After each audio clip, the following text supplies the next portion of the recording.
I know a lot of people won't like this episode. A lot of Jonathan Taylor supporters out there. I get it. I understand what's going on. But at the end of the day, you got to look at the facts. At the end of the day, you got to look at the likelihood and probability that a player like Jonathan Taylor is going to get the value that you're requesting him to go get for you when he hasn't earned the ADP you're investing for 3 years now. The panic chamber begins right now. The Jonathan Taylor, plus we'll draft after. See where Jonathan Taylor goes. That draft, or that show and draft begin right now. You are entering the panic chamber, brought to you by theattic.shop. Vintage movie tees and hoodies. Are you a panicked Peter? Let's find out. You are entering the panic chamber. Chamber.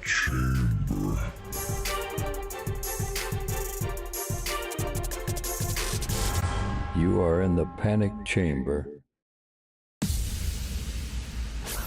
Live from the FantasyFootballShow.com studios. It's the Fantasy Football Show. Live! Monday through Friday, 8 p.m. Eastern. Smitty is also live whenever news breaks. Here we are talking JT, and, people are just not going to like this episode. A lot of people won't. People that haven't drafted won't care. People that don't own JT won't care. But there are so many problems here in this situation. You may not think so. You may be a optimistic Oscar, or you just own JT in Dynasty and you don't want to hear it. I get it, but there are so many red flags here. You need to run. James Cook, we talked about last time. I'll take him off screen, but definitely somebody that you also want to avoid at this point in the game. We already went over all that. But JT is such an avoid for me in 2025 for so many reasons. When you have one red flag, depending on how much you believe that red flag could be overcome, it's okay. You can have one red flag if you believe the red flag can be overcome. When there are multiple red flags, what do I tell you? Run away. Run away. Offensive line. We don't know what this offensive line is going to even look like this year. They've lost some boys, and we don't know how it's going to get pieced together. Number 2, Shane Steichen is on the hot seat. Everyone knows that. He's got to make things work this year. He's not in the business of making sure this gets built the exact way it needs to. He's going to try and put a Band-Aid on it to get his job security, in line. So I don't think they're going to even build properly. Hence, look at the quarterback situation. Look how they went after Danny Dimes, didn't go after Shador, didn't go try and fix this problem in a great way. That leads us to problem number 3. Danny Dimes. AR5 is getting another look-see at his shoulder because apparently he needs another surgeon's opinion. Why does he need another surgeon's opinion right now on his ailing shoulder that won't let him throw right now? Probably because he needs another surgery. And if it isn't determined that he needs surgery, he's obviously has a problem. The surgery didn't fix everything. He shouldn't still be having pain in his shoulder at this point. And not to mention, he's a work in progress anyway. This is such a horrible situation in Indianapolis. And anybody that tells you differently owns JT. Anybody that says, oh, this will be okay. He came on strong at the end of the year. I saw a couple of those comments, and I get it. I understand why you want to believe that so badly. I get why it makes sense to you. Offensive line is not the same. The quarterback situation is probably worse than it was last year, to be honest with you. Danny Dimes is not it. Danny Dimes is not it, and he's the top option in this QB room. AR5 might have surgery again. That's what I'm anticipating to hear.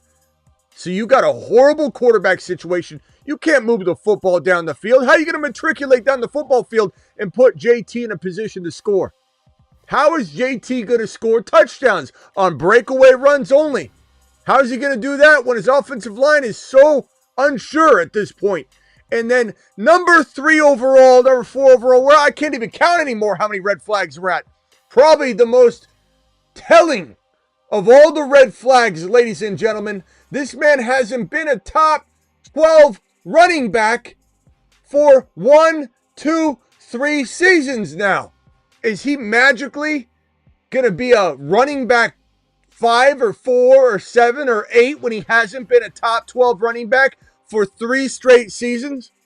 Last year, he was running back 13. The year prior, 33. The year prior, 33. Running back 13, running back 33, running back 33. Injuries, can't stay healthy. Offensive line, quarterback, how's he going to stay healthy with those two things crippled? This is probably the easiest second round avoid I could possibly scream at you with. And he is not safe. He's 100% in the panic chamber. And this episode's done. You are in the panic chamber. Well, it's not done because we're going to draft now. We're going to extend this and we're going to open the phone lines. But if you're a JT believer, dial in. I'm very curious to know if you have any sort of substantial argument at all, or if you're just going to pull the old, well, I just think he did good. He did good at the end last year, Smitty, and I own him in 3 leagues. Call into the show. Call into the show. Very curious to know who is in some sort of JT debt across their 13 dynasty leagues. Let's see how in debt you are with JT. Let's test the phone line using our traditional voicemail. See if Denny comes through. No, you're right, Smitty. Birdie sucks. Okay, so the voicemail test goes through. We know the phone lines are active and ready to go. I'm waiting for a JT supporter to call into this episode. I can't wait to hear. And I'm not even going to blast. I'm going to let them talk for a minute. Unless they say something ridiculous. But I want to know their argument. Oh, he played well at the... What was he? Running back what? 13? Well, I mean, I'll save it. I'm waiting for someone to call in. Let's jump into a draft over on Underdog. Promo code Smitty. Link is in the live chat pinned. I'm going to drop said link one more time in the live chat. Here is the link right here. Underdog will match your first deposit 50% all the way up to $1,000, meaning if you drop $2,000, they give you $1,000. But the minimum is only $10. And they'll give you $5. I just posted the number, DMO. I just posted it. Okay. Let's jump into, I'm going to pull up the Underdog app. I'm going to give you guys a chance to pull it up, actually. Click on that link. Sign up real quickly. It takes you 1 to 2 minutes. The link is dropped in the live chat. It's pinned in the live chat. It's in the description of the video if you're watching the replay. Code Smitty also gets it done. Again, 50% matching your first deposit all the way up to $1,000. And here's the number. Call into the show.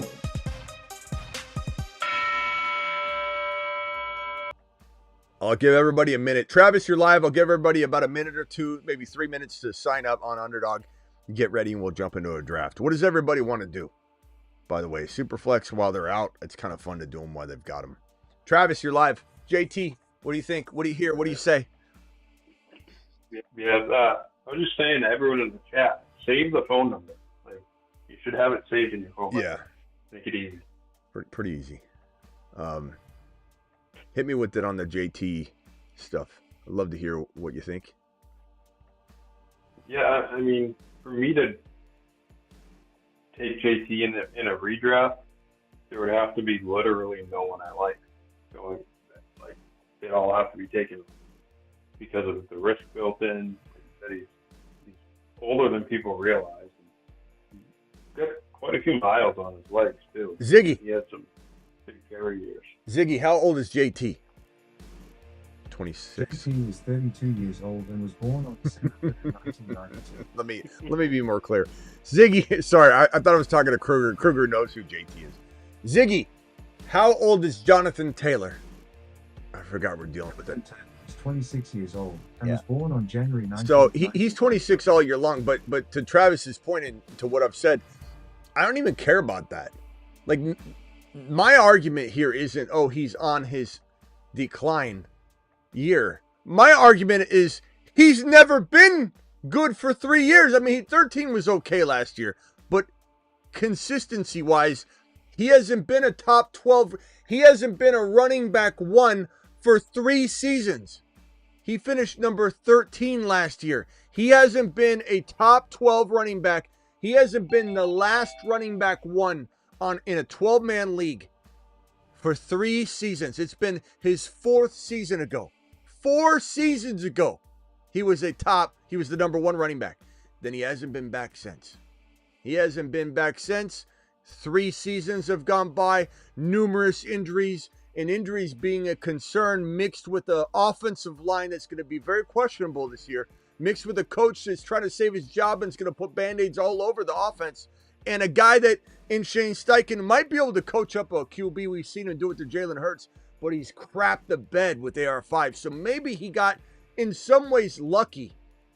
You know, maybe he wasn't as good of a quarterback sculptor as we thought, because, I mean, he's done a crap job with AR5, and his solution is to go get Danny Dimes. You've got to question whether he's a good coach. He could be a good sculptor of the quarterback, just like Miami Mike McDaniel's a good architect of an offense, but a crap shit head coach. Whereas you look at AR5, you look at Danny Dimes, you look at the offensive line, you look at the fact that this team's not going to live in the red zone at all, and you look at an injury-prone player behind a questionable offensive line. What is there to like? What is there to like about JT this year? Go ahead, Travis, and then I'll go over to Travis. Then before I go to Justin, I'm going to jump into a draft. So go ahead, Travis. Yeah, isn't it weird how first Dayball took the job, had Danny Dimes, and then Steichen goes and gets Danny Dimes. I don't know if they think they're better than they are, and they see a guy like Danny Dimes and goes, oh, I'm the one who can fix him or whatever. I don't know, bro. It's weird. I was going to say, I get people to say, oh, it's a good sign. It means he was healthy and running well at the end of the year. But his last 5 games, he had half of his yards last year. Yeah. You can look at you can look at it however you want, but you're right. A lot of it they were compacted, and then second of all, he finished 13. Regardless, he was not a number running back 1. And he finished 13 after having 2 seasons of back-to-back finishing 33rd out of all RBs. So 13 feels like his ceiling. If all goes well and the offense is moving the ball and the line's blocking, and there's not their quarterback problems last year, but they had quarterback play. Danny Dimes isn't going to bring what other quarterbacks have brought to the table. Believe me. And for Shane Steichen to like him makes me think he doesn't know anything, really, to be honest. If you let Shedeur Sanders fall, second round, third round, fourth round, you literally didn't grab Shedeur as a backup plan. He was free. He was free, Travis. Shedeur was free. He did Danny Dimes? Danny Dimes? Are we kidding? I know. Jump into a super flex. I'm going to click it now. 20 seconds. $5 entry. Hit the button.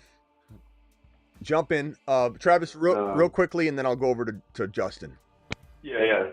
Just real quick, last thing I want to say was, we have 3 straight seasons where he has under 200 receiving yards. So he's not getting it done in the passing game either. And I don't know, maybe they're not using him because his first 2 seasons he put up decent numbers, but that hasn't been happening. And so that's something you got to figure in too. And that's why he was 13. He had nothing to add in the passing game. What does Code Smitty do? It gets you 50% deposit match on your first up to $1,000. So if you deposit $500, they give you $250. You deposit $2,000, they give you $1,000. You deposit the $10 minimum, they'll give you $5. So that's that. Let me go ahead and set up real quickly on this draft. I didn't prepare. Hold on a second. Go ahead, Justin. You're live. Yeah, even like, just when you take the actual player out of it, like, when you look at that second and third round range, he's really the only guy in that cluster of, like, 6 or 7 guys that's just in, like, a bad offense, you know? Bro, he's in, like, think about what I said. All of the things that I said, all of the red flags that I mentioned. You're talking about Danny Dimes being his quarterback. Danny mother freaking Dimes is his quarterback. And then how many picks away am I? 4. Let me just make sure I get this super flex. I think it's right here. And then you mix in the fact that the offensive line is not exactly, we don't know what it is walking into the season. It's makeshift in some ways. They've got rookies in there. This is going to be a problematic situation from an offensive line and a quarterback perspective. And on top of that, it's just not that talented of a team. It's just not. So I don't know how somebody has interest in a player. Let me see if I can get this pulled up. Hold on. Okay, good. We're good to go. I don't know how somebody has an interest in a player in JT that has failed to deliver top 12 running back numbers for 3 straight years, that was 33rd in 2 of those 3 years and 13th in the other. And we're in super flex. Let's go Mahomey. Let me merge Ron in here real quick, and then I'll let Justin finish. Ron, hang tight real quickly. Let me get Justin's final thought, or not final thought, but go ahead, Justin. Continue real quick, and then over to Ron. And I took Mahomes here. To me, he's like a 4th or 5th round pick. And I think what it's coming down to is, like, the analysts and talking aren't really discussing, because there's so many running backs in that area to dive into. And I think Derrick Henry catches a lot of flack for good reason because of the age and everything. But I would take Derrick Henry over Jonathan Taylor just because of the upside. Yeah, but that's not even like that crazy, bro. Let me make it abundantly clear. I would rather have RJ Harvey than Jonathan Taylor. You can, and I'm not saying I draft that. I'm not, let me go full screen for a second. I'm not saying I draft that. What I'm telling you in that statement is that I'm going wide receiver.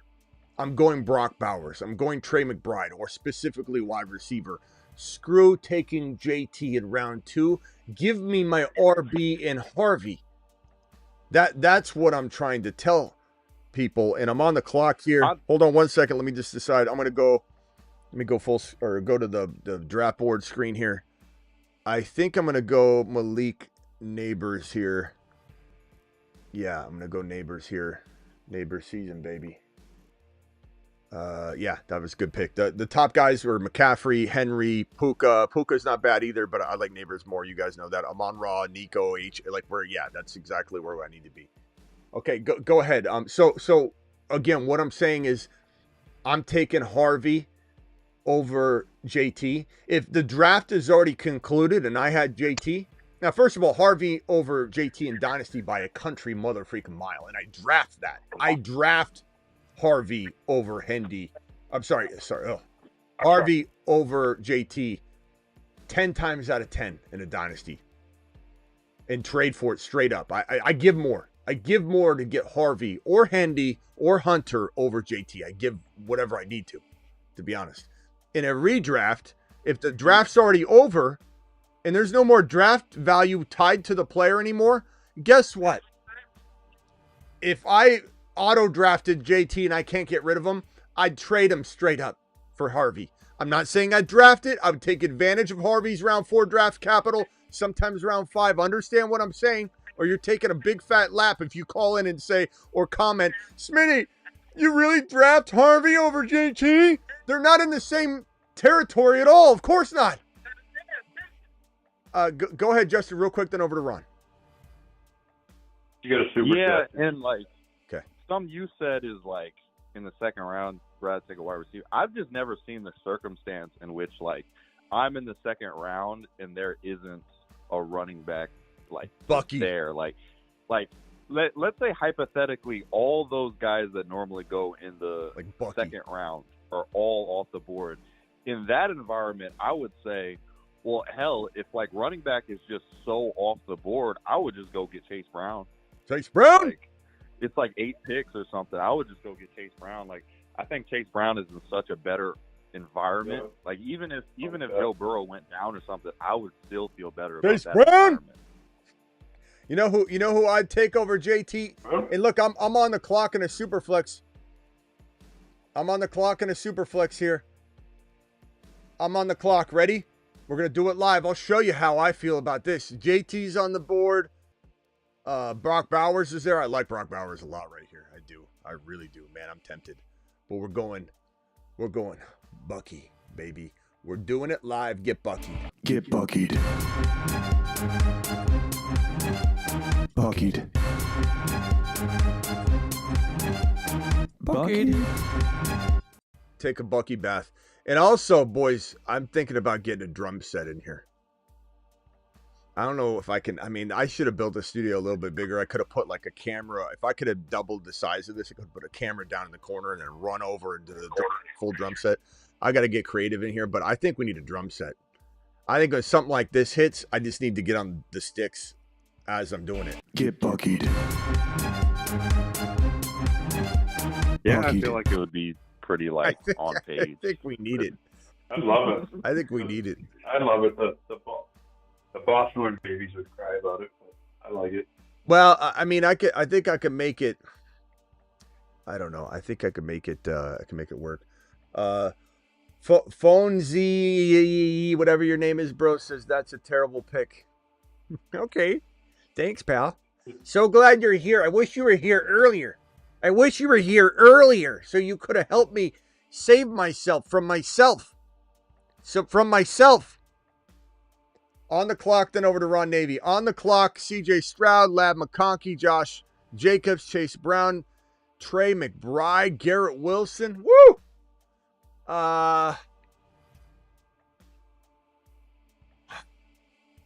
Brees Hall.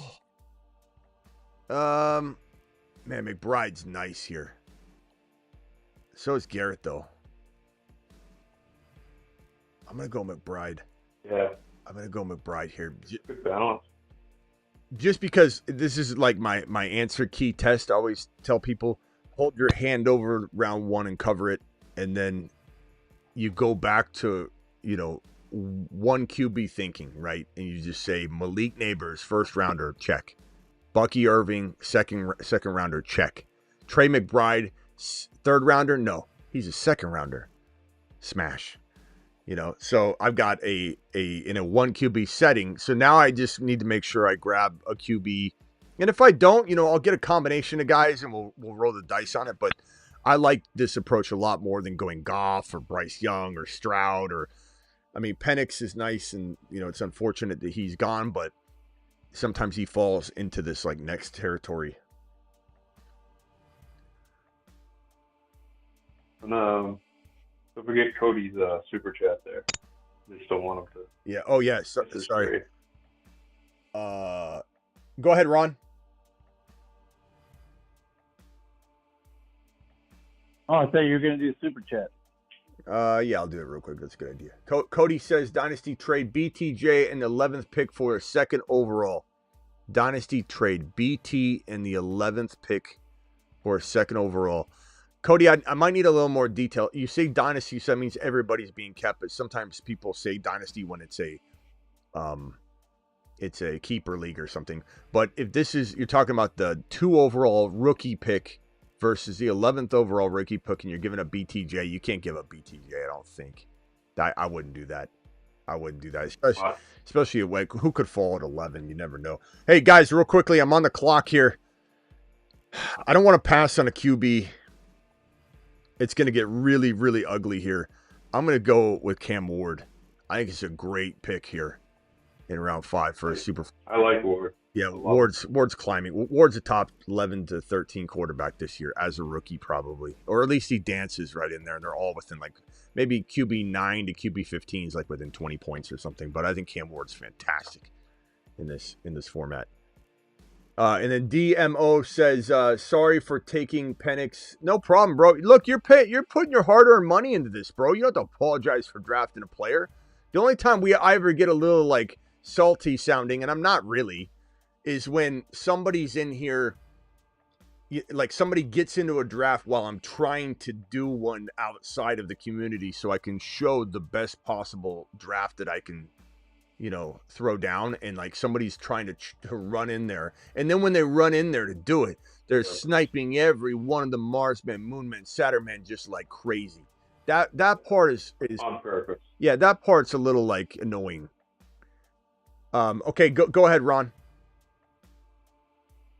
Yes, I mean, as far as I haven't had JT, I haven't drafted JT and like anything, but I mean, if I were to have anything to do with JT, which I won't, as long as he's on that team, but maybe like if you put JT like on the Texans, maybe if the value is there and you could get him in a decent round, maybe he would perform like somewhere on the Texans or something like that.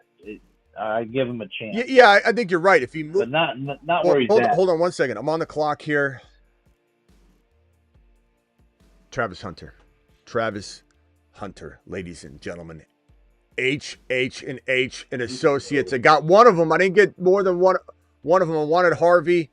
But look, we got one of them where we got one of the big dogs over at H and Associates. In a jam, call HHH and Associates. Triple H and Associates. Locations on Earth and Jupiter. Up, down, left, right. BA select start. Warning. Cheat code activated.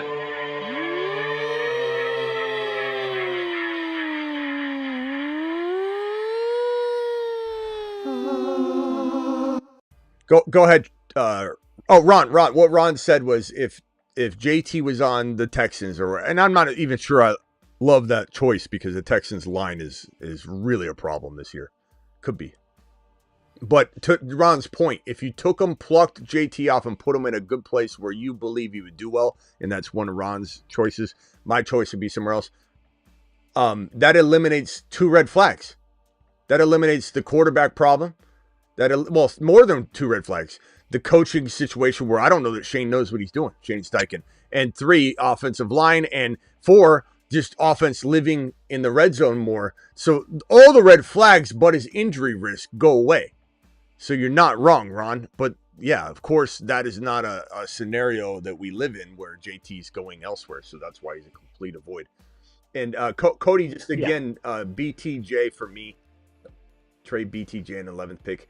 If BTJ got cut and somebody cut him in your league and he got thrown into the rookie draft, he was the only veteran that got thrown in, you would take him with the 2 pick without a hesitation, I think. So I would definitely keep going, Ron, although I am on the clock here. Man, it got thin really quickly. I only have Bucky at RB. Monty or answer quick, boys. Monty or Worthy? Worthy would be my wide receiver 3. Monty would be my 2. Worthy. Yeah. Worthy. Yeah, I like that. I mean, I got Mahomes too, so it makes sense. But yeah, look at that. I got Malik, Travis Hunter, Worthy, Bucky, McBride, Cam Ward, and Mahomes. Pretty good. Yeah, you can build that running back room out. All right, let me go. Who else is on the phone line? Justin, you talked. Anybody else wants to dial in? But Was Ron still saying something? yeah, Ron, were you still talking? I hung up on Ron the other day, and he had a nice convo with Gump. When I hang up on multiple people, you guys go into purgatory together, and Purgatory. I don't ever know. Yeah. I guess Ron and Gump had a real nice conversation. I think Ron got to know Gump. Torture chamber with Gump. Gump, you out there? Ron's on the phone. Almost on the clock here. Ron, go ahead while I try and anticipate what I'm going to do next. Go ahead. Any other topics? Oh, I know what I might do here. Boys. How would I? Did you do up your Greyhound draft yet? No. Are you going to? No, because you only get one. Oh, really? Okay. I'll do a Greyhound. Mm-hmm. Yeah. Yeah. How much are those? But 35, but there's only like 6,000 available. So Hey, they're gonna go pretty quick. Guys, here's what I'm thinking here. First of all, George Pickens is available. I love George Pickens as my flex, would be nice, but we talked about this the other night. And I kind of feel a little differently today than I did the other night, to be honest with you. I'm going to go Pacheco here. I think it was DJ, right, Ron? Or Travis that talked about this the other night. You know, Pacheco reminds me a little bit. DJ asked, do I like Pacheco? My answer was not really this year. I don't like him this year. I very much wanted to go a different route here, but he was climbing the board fast. He wouldn't have been here on the way back. And I need an RB. But the more I look at Pacheco, the more I really think it reminds me of Mixon last year. As much as we want to have an aversion to him at this ADP even, like just because he screwed everybody, he's even later, and it looks like non-super flex, honestly. I think he goes like 9 sometimes. Maybe I'm wrong on that. But regardless, it is a very late territory. And it's like mixing. You're buying him at a cost where it could really win you a league if he ends up returning to form. So I'm starting to really turn on this one really quickly. And I thought about more after DJ had brought it up. I think this is especially in this situation, right? Where I've got Bucky, I've got Mahomes, I got Worthy. This is best ball. Stacking a best ball is not bad. And then you have Pacheco, and then you cuff him, and you just make sure you have that entire room buttoned up. It's not a bad idea. Especially when you do what I did here, where you're going very, very cheap at your RB 2. You know, like I have no choice. I could have went with a different player, but you know, I don't think it's smart to not secure something. And with this situation, I'm going to secure it. I'm going to have the starter. Where I don't know, even if I got Caleb, I wouldn't know if I had the starter, you know, all year. Yeah, for me, it wasn't even Pacheco the player I was worried about. It was more so the situation, and like we talk about how we just never know what they're going to do. But like you said, at that ADP that far down, if that's a strategy that you're going with, and you can secure that backfield with another later pick by picking up a Rashard Smith or whatever. I took not a bad way to go. I took Jordan Mason. He should be the starter. I took Jordan Mason right now. That gets me some touchdown production. I think Jordan Mason eventually takes over from an injured Aaron Jones or a bad playing Aaron Jones. And Mason, they went after him for a reason. They really, really like him. I think he could be a 9-10 touchdown player this year. So I think that was pretty good. Aaron Jones. Yeah, if it was me, I would have taken Pickens or Debo over Pacheco. I'm not a big Pacheco fan. Yeah. I definitely wanted to, but I needed an RB, and I felt like it was a pretty solid move. I mean, I would have got Mason here, but I don't know that would have made me feel good about my RB too. Yeah. It's you're kind of playing with fire. Now, coming back around, do I go with Scatterboo and keep piling on the RBs? You got Olave, you got Ricky Pearsall, you got Travis Etienne. I guess, you know, in hindsight, maybe it would have been better to go with the Jacksonville backfield altogether and take Debo you know, in hindsight, take Debo or Pickens. That would have probably been better. But Ron's probably right there. Yeah, I think I would have been a little bit more intrigued by that, I guess. But that's okay. I mean, I still can do it.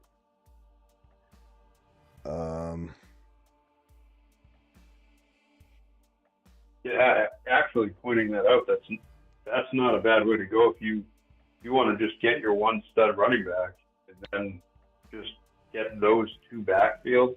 You're probably going to get someone that's going to go off because you got options, you know, 4 or 5 guys The nice thing is The it sucks drafting one when you don't have the other. So it's like, people, I'm in a sniping environment, but like grabbing one of them sucks. Like you almost like, damn it, one goes and then you don't want it. You don't want the stable at all. Cam Scattaboo would have been nice. I bringing him up, probably got sniped from that. So far the team looks pretty good. Let me scroll up and you guys can see my column is this exact middle team. I've got Patrick Mahomes, this is Superflex. Neighbors, Bucky, Trey McBride, Cam Ward, Travis Hunter, Xavier Worthy, Isaiah Pacheco, Jordan Mason, Travis Etienne. And then we're swinging back around here. Keon Coleman, that was a nice pick. You could take a Javante and a Jaden Blue in that strategy too. Yeah. A little bit later. Yeah. Mm-hmm. I don't mind that. Kobo says, how do you like drafting in the middle of the round? I like this one right now, bro, in the Superflex. I don't mind middle. I like middle because it gets me Mahomes for sure. And then you don't have to wait too long. And I feel like it's falling pretty good, bro. I feel like in a normal non-snipe environment, you could get Harvey, Hendy, and Hunter pretty easily. The Triple H you could get pretty easily in this format. I think that's the way to go about Superflex. That's where you can get all three of the HHH and Associates. In a jam, call HHH and Associates. Triple H and Associates. Oh man, this guy sniped me. Who sniped me? Who sniped me with Tootin? Cam. Damn Cam. I got a question for Smitty and Ron and Justin too, if he's got an opinion. Since Rodgers signed, I'm kind of getting a little bit higher on Frymuth. Like on who? I don't think he's like elite Frymuth. Oh, I'm not high on him at all. They're trying to replace him. They're trying to. I think he's their second target, to be honest with you. I really do. I think he's their second target. They gave him the second contract. Well, that's what I'm thinking. Is he a terrific tight end? No. But, could you make the argument that he should be kind of going around that 140 range instead of 165 where he goes? Yeah. I think he would be a top 10 tight end. I think he could backdoor his way in there, but the thing is, a lot of guys that are top 10 tight ends, you look at the numbers and it's okay, the 10th best tight end statistically isn't that much better than the 8th or 18th or 19th best tight end. I think he's worth a click because he's the second target there in my opinion, and I don't think there's a really valid argument for somebody else to be the second. Now, how much is that worth? I don't know. But I mean, the thing about Frymuth, the thing about with 653 yards and 7 touchdowns. I think he can easily. He doesn't. He goes. It all goes on the quarterback, and we know what the deal's been with the quarterbacks lately there. But he'll have a great game, and then he'll have a couple of weeks where he won't get used. Just kind of like Pickens when Pickens was there. He'll have a great game, and he'll go 2 or 3 weeks without being used, hardly any targets. You got to worry about. You got to worry about a guy though when they're trying to replace him, multiple times with multiple players. There's talks about obviously them picking the phone up for Pitts and Jonnu Smith, and then Jonnu Smith again, trying to call again. Hey, is Jonnu Smith available? I know we already asked you, but is Jonnu Smith available? I just think that's a bad sign. I don't know what the deal is. We don't know. There might be something. I want nothing. I don't think that's it, Smitty. I think Pittsburgh made a terrible signing when they signed Parham, who was injury prone with the Chargers and really never got to play. He was supposed to be this great tight end, but he was always injured. And now, look, we signed him, and I said it last year. I said that was a terrible signing because he's just going to end up injured. And look, this year he already tore his Achilles. So I think they're looking for somebody to pair up to have a solid 2 tight end stable there. I don't think it's Frymuth at all. I think it's just they want to have 2. I don't know. I want nothing to do with it. I honestly just think they want good players that can just catch the ball. Like, I think if they had a good opportunity outside of just DK Metcalf, they would have traded for a whole nother wide receiver if it was at like the right price and everything. I just think there's, they want there's, good guys. There's too many good tight ends to be drafted Freiermuth. I mean, honestly, there's so many good tight ends. Freiermuth is so late. You got Jonnu Smith and Evan Ingram, and I know this is a super flex, but it's not that crazy. You've got, and I got Isaiah Likely right now. You've got Likely, Ingram, Jonnu Smith, Tyler Warren, Kelsey, Mark Andrews. You got all these guys, all over the place. Like, I'd take him as my second tight end. Yeah, but in a lot of leagues, people don't draft second tight ends. Hold on, let me merge this call. Hold on. So a lot of non-best ball. He'll go off. He'll have a wonderful week, and they'll use him more like a wide receiver than a tight end. He'll have a great week, and we were high on Likely, but then he'll have another week a couple weeks where they won't utilize him. Yeah, but Likely they've I know they say this too. They've said this before, but it sounds like they really want to make him a featured part of the offense this year, and I believe that they will try. I don't know if they'll execute upon it. They might abandon the idea or whatever. Right. But it sounds like they really, really want to make Likely. He's a breakout candidate to me, especially with Andrews being another year older and more likely to be injured, and he slowed down. He had an anomaly touchdown year. Likely is a huge breakout candidate this year. And you can get Andrews and Likely pretty easily together, like drafting Andrews in round 10 where he went and Likely in 12 or 13. And then together you have that best ball combo that's pretty damn good. But yeah, I just think, Freiermuth, there's just too many damn tight ends. Look at all the tight ends on the board. Look at all the blue. So if we go from the top, you got Brock Bowers. You got on row 4, in round 4, Kittle and McBride. You've got in round number, this big gap, round number 8, Sam Laporta. Round number 9, Hawkinson, Kelsey, Andrews, Evan Ingram, Jonnu Smith. Some would say Njoku, Likely, Colson Loveland, Dallas Goedert. I mean, it's just so many options that I'd rather have. But yeah, if you're drafting, I suppose. I didn't mean to make it sound like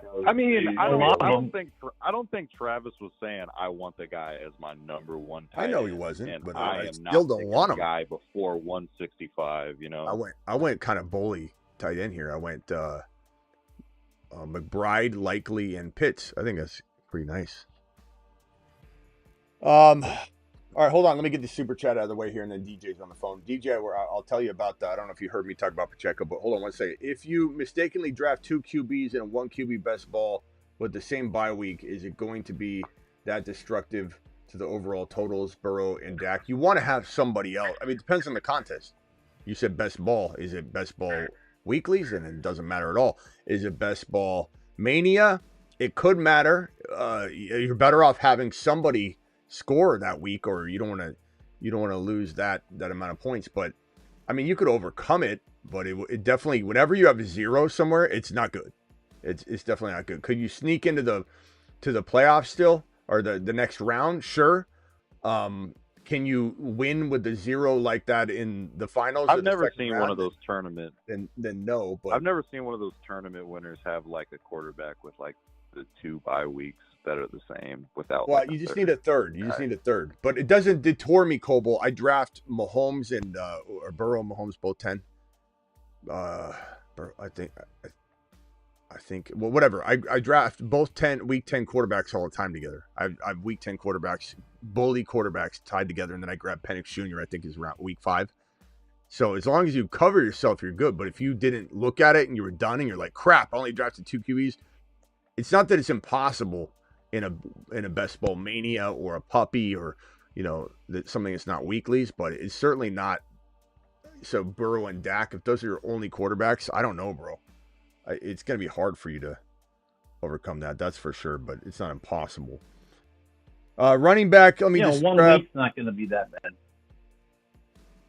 Well, I mean, maybe not. I mean, it's like if you have, let's say you have 2 quarterbacks and they both get injured, then you're riding like, remember when Hurts sat out the end of the year in the playoffs in best ball and he wasn't playing and your other quarterback was injured, you're screwed. Yeah. So I'm saying zeros are never good. So you always want to draft. In my opinion, you always should draft 3 quarterbacks anyway. If you want to go light at tight end and go 2 tight ends, it's fine. But you should always draft 3 quarterbacks because of the positional advantage. Because it's such a high scoring position that even getting a Cam Ward in there with Mahomes and Burrow, you might be surprised that there's 3 weeks that Cam Ward outscores both of them. Like you just don't know. Or if there's an injury, like Ron said, then now you're backed up. Or during the bye week, your other quarterback, Burrow, let's say, if they're both bye week 10, then obviously Cam Ward would start. But when you're talking about drafting 3 QBs that all have different bye weeks, and 2 of them are bully, and one of them is on a bye week and the other has a really bad game, well, now Cam Ward steps up and saves you. But you kind of have to have all your bases covered. It's really hard to get into the next round as it is. You go in with a 0. It's just you're playing from a deficit. It's just going to be hard. Real quickly, hold on, boys. I got my Cam Ward and Mahomes. I got no other quarterbacks.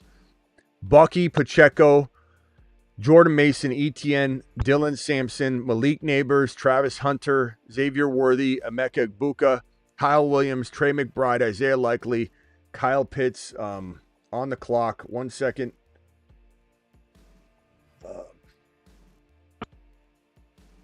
I don't want to miss. He's kind of far down. Not that far. He's like 7 running back spots down. So the ADP should have allowed him to hit back this swing around around 17. But I can't trust, in this group that's going to fly.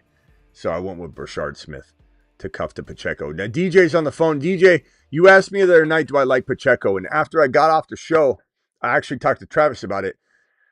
I was looking at it and I'm like, you know what?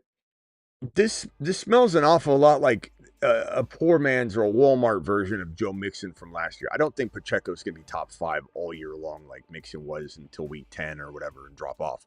But there was 0 risk really in Mixon. Like you could have drafted him. It didn't work. It didn't matter. You wouldn't have lost the league on Mixon busting right away. And really, you probably didn't lose the league on Mixon not playing well from weeks like 10 or 11 on because you drafted him late. But if you were counting on that, you made trades around it, or you didn't have any other running backs developed, then you did lose because of it. But I think Pacheco, as I look at it more and more, and he went I took him kind of high in this draft, but his ADP was right around there. I think in Superflex he's going higher for some weird reason. But I do believe in round 9 is about where he's going. There's no risk there.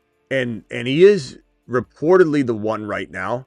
You can cuff him to Brashard Smith pretty easily. I draft a lot of Mahomes anyway in best ball, so it feels right. I got to admit, DJ, after you asked me that question, I thought about it all night, and I thought the next day I'm going to come in and say that and correct the record. I like Pacheco's ADP. Yeah, that's what I was curious about. I don't know if I was in favor of Pacheco or not. I was just noticing how his ADP is dropping, and considering he, at this point, is the number 1, and I just can't think of anybody really behind him, that will take his touch share. So from a standpoint of having a starter and at that ADP, why not? With regard to the tight ends, yeah, I think after you hit Kittle, that ADP should drop, and then it's a kind of a cluster. If you're cuffing your boy Kelsey to Mahomes, I get that. You might grab him a little bit earlier, but that range, they're so close. Like the gentleman said, in terms of, from 9 to 12, 13, the points are pretty darn close. So, I'm high on, oh my gosh, Pitts, especially in that value in that ADP, because they're just so close, and his upside is pretty high, considering his catch radius in terms of when he does catch the ball and his average. I mean, it's explosive. So hopefully they'll throw him the ball.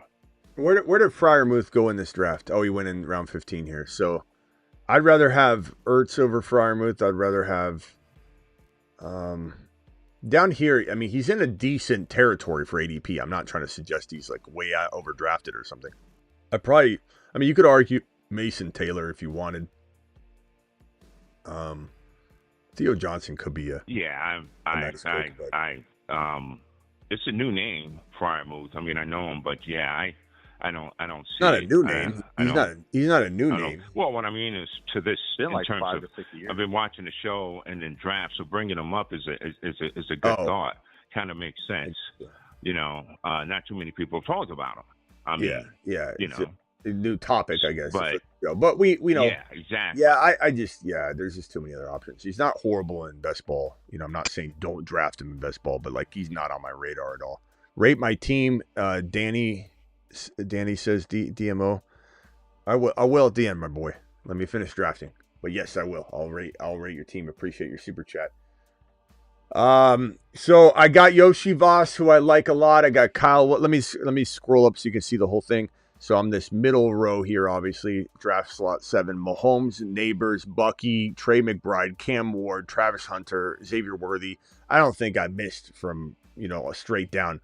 The only misstep that I may have made in hindsight, Justin, call back if you have anything else.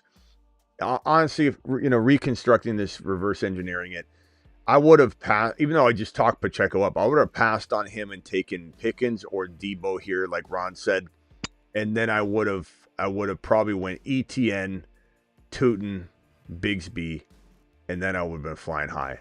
But I don't think it's that bad. I mean, Pacheco could be a league winner in this scenario. Like, he really could. So I don't think it was really a mistake. I just think I probably would have preferred that. But Pacheco, Jordan Mason, Travis Etienne, Emeka Ibuka, Kyle Williams, Isaiah Likely, Kyle Pitts, Dylan Sampson, Brashard Smith, Kareem Hunt. So I've got the KC backfield. I don't know if Eli Mitchell is even somebody. I mean, tough to say. Like, he could end up being better than Hunt and a better cuff. Who's messing with the phone? What are you? Who? Is somebody eating? What is that? What are you doing? Who is that? Is that Ron? Is that you, Ron? The noise? Yeah. Oh, I dropped my earbud case in the earbud jumped out. Oh, okay. So We're like, sorry. what the hell is that? I'm going to go Jalen Royals here, and then I probably need to go with another quarterback. I've got no other quarterback. I don't want to say anything. Guys, don't give me any ideas because I don't want them to get sniped, but there's really not a lot here. Yeah, there's not a lot here anyway, but just hang tight before you mention anything because I might grab some. Yeah. You there? Yeah, I'm here. Are you cool after the draft if Smitty tells the people the trade we made? Oh, yeah. See what the chat thinks? No, I don't care. And he already told me he was gonna talk about Saquon instead of JT at first, but then he switched it. So yeah, I was about to do the Saquon video. Saquon might be on the next Panic Chamber, just so everybody knows. But it's going to be a little lighter hearted. It's going to be more so. Yeah. What you've heard me say, that can he win you a league? Still, he could.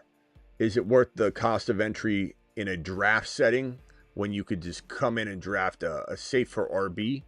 And even if you're wrong and Barkley plays amazing, then he doesn't get injured. Then you didn't lose out because you still drafted a remarkable player right next to him. So it's not one of those things where like you're even wrong when you're wrong. It's just the other person's also right. But Saquon getting 430 totes is unheard of. It's crazy. It's it potentially could drive him into a very dangerous territory of breaking down, wearing down. 371 carries is the curse. It's been broken before, so that's why Saquon's not like in a territory where you can't overcome it. You know what? This next pick I'm gonna make is I'm gonna wait till this guy picks so he doesn't snipe me because I've set a player and then it goes. Okay, do I take real quickly 10 seconds? Will Howard or Malik Willis? They're both backups. Will Howard. Travis? Will Howard. Yeah. Yeah. Will Howard it is. And that is the example of of the Week 10 double bye week because I have Cam Ward and Mahomes, but it's hard to. Hopefully by Week 10 Cam Ward's in there, and then I'm okay. But it's hard to nitpick with the Superflex though. You know, you almost have to take what you can get. You can't dance around like, oh, I'm going to take this guy. Like I had to take Cam Ward. He was there. He was the top option. So hopefully I don't have no quarterback in Week 10 is exactly what the question was from Coble. You know, which is always tough. I have a thought about the Teller conversation you guys were having. I'm not too sure Winnie's really had a good offense. So I think you hit the nail on the head when you talk about his health. That's the biggest concern for me. So with that said, yeah, late second, third, for sure. You know, last year. For sure what? In terms of where I would take him.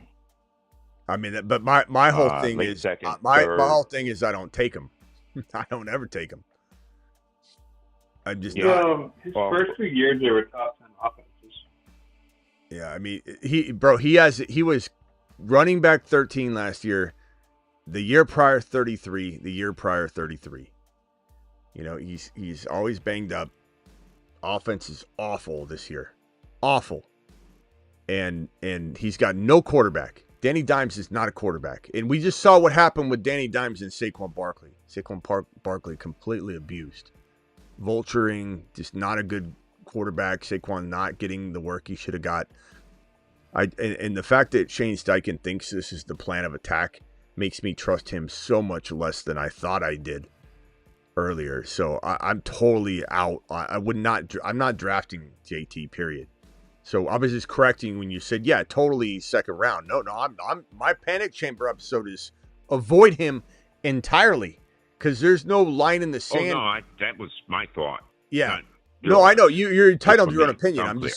You're entitled to your own opinion. I'm just making it clear that it's it's avoid, keep avoiding. He'd have to drop into a territory that was so laughable that I would get back in like round 4 or something. And even then, if JT, and understand what I'm saying, everybody, don't twist it up. I'm saying I'd rather have Harvey than JT this year, but not at cost of entry. It just means I wait on the quarterback for round 4, draft a wide receiver or McBride or Bowers in round 2 instead of JT, or draft Bucky and still draft Harvey. My point being that if for any reason JT did fall to where Harvey was, I just told you I liked Harvey more, so you know what I would do. So there's no real world scenario ever where JT falls to a territory where I draft him. I just don't do it. I won't do it. And I'm sorry, I have a team I've got to review real quickly. Hold on. What was it? DMO, what slot was he? DMO says Penix. Or no, was it DMO? Yeah. Rate my team. Danny. Okay. Danny.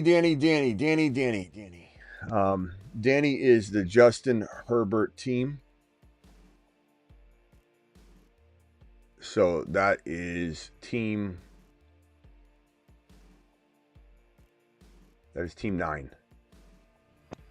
Okay, so team 9, Justin Herbert, right here. So you have Bijan, Genty, Herbert, Penix Jr., Marvin Harrison, JSN, DK Metcalf, Travis Kelce.